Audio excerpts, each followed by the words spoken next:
NCCI continues to explore ways to enhance our methodologies. One ongoing effort is related to hazard groups. As you may know, a hazard group is a collection of work comp classes that have a similar degree of risk for large losses. To fully appreciate the many uses of hazard groups, let's take a look at a few examples. In ratemaking, losses are limited, which helps to provide stability from year to year. The loss amounts that exceed that limit are spread across classes in the same hazard group. The formula for experience rating modification factors compares actual losses with expected losses. The purpose is to determine how the loss experience for an individual risk compares to the average experience for the job classification. The expected losses include an adjustment that varies by hazard group. Loss elimination ratios rely on hazard groups as well. These ratios take into account the indicated reduction in policy premium that results when an insured chooses a deductible. Hazard groups are also used in retrospective rating, where the final premium relies on excess loss factors by hazard group. As you can see, hazard groups impact every corner of workers' compensation in one way or another. To ensure these mappings are appropriate, we've begun a comprehensive review of the existing hazard group mappings.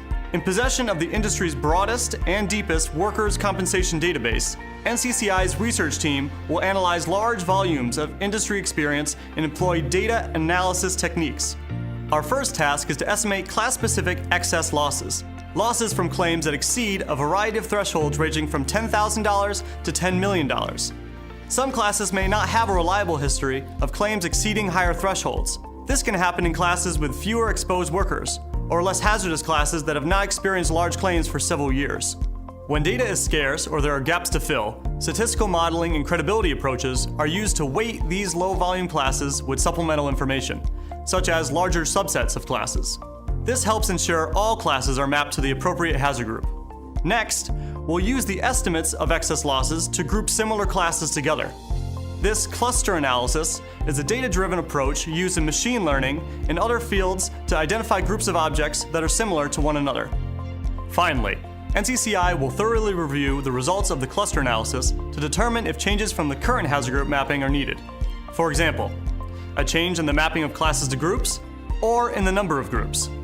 Our team of classification experts will also review the new mapping for consistency, with their knowledge and experience related to the types of hazards and injuries typical of workers in the various job classes. This analysis is scheduled to wrap up by year-end, with plans to file any indicated changes next year.